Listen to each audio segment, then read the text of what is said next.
Hello viewers, welcome to KNP kitchen. இன்றைக்கி நான் உங்களுக்கு ஒரு உப்மா வெரைட்டி பண்ணி காட்ட போகிறேன். அது ரொம்ப கிறிஸ்பியாக டேஸ்டியாக இருக்கும். இதை நாங்கள் பச்சைமாப்படி உப்மான்னு சொல்லுவோம்.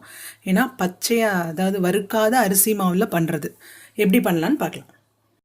உப்மாவுக்கு 1 கப் அரிசி மாவுக்கு 1/4 கப்பு புளிச்ச மோர் அதை விட்டு நான் இந்த மாதிரி மிக்ஸ் பண்ணி லைட்டாக உப்பு போட்டு மிக்ஸ் பண்ணி வச்சுருக்கேன்.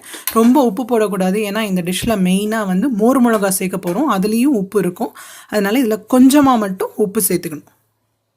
இந்த உப்மாவை இரும்பு இலுப்புச்சட்டியில் பண்ணால் தான் ரொம்ப டேஸ்ட்டாக இருக்கும். ஏன்னா அப்போ தான் பொறுக்கு ஃபார்ம் ஆகும், கிறிஸ்பியாக இருக்கும். எண்ணெய் காஞ்சிருச்சு. இப்போ நான் கடுகு, பெருங்காயம், ஆல்ரெடி நான் மோர் மிளகாவை வறுத்து வச்சுருந்தேன். அதனால் நான் இப்போ இமீடியட்டாக இந்த மாவை சேர்த்துருவேன். கொஞ்சம் சிம்மில் வச்சுக்கணும் அடுப்பை. மோர் மிளகா நீங்கள் வறுக்காமல் இருந்தீங்கன்னா இந்த ஸ்டேஜில் நல்லா வறுத்ததுக்கு அப்புறமா இந்த மாவை சேர்த்துக்கணும். கொஞ்சம் ஆஃப் பண்ணிவிட்டு இந்த கட்டியெல்லாம் பிரேக் பண்ணி விட்டுக்கலாம். இப்போ மாவை சேர்த்துட்டு அதோட லம்ஸ் எல்லாம் பிரேக் பண்ணி விட்டாச்சு.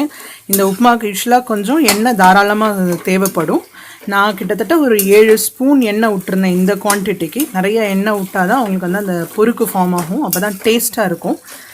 அது மாதிரி நீங்கள் நிறையா தண்ணி ரொம்ப விட்டு கரைச்சிட்டிங்கன்னா கலர்றதுக்கு டைமும் எடுக்கும், இன்னும் எண்ணெய் தேவைப்படும். ஸோ இந்த ஸ்டேஜில் நீங்கள் விட்டிங்கன்னா ஈஸியாக ஃபாஸ்ட்டாகவும் பண்ண முடியும்.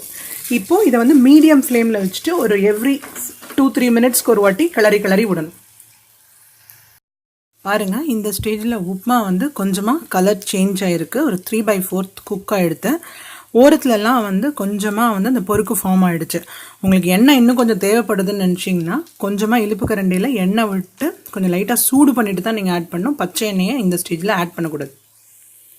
பாருங்கள், உப்மா நல்லா ரெடியாக எடுத்து நல்லா உதிராக வந்திருக்கு பாருங்கள்.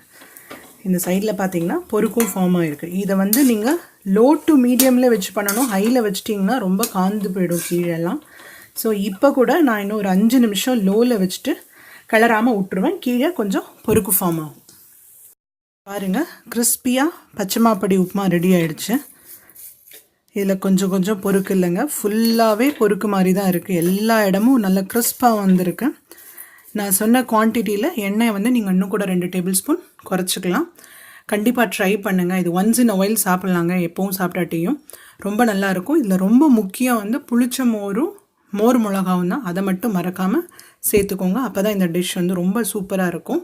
கண்டிப்பாக ட்ரை பண்ணுங்கள். மறக்காமல் கேஎன்பி சேனலுக்கு சப்ஸ்கிரைப் பண்ணுங்கள். உங்களுக்கு பிடிச்சிருந்துன்னா உங்கள் ஃப்ரெண்ட்ஸ் அண்ட் ரிலேட்டிவ்ஸோடையும் ஷேர் பண்ணுங்கள். தேங்க்யூ.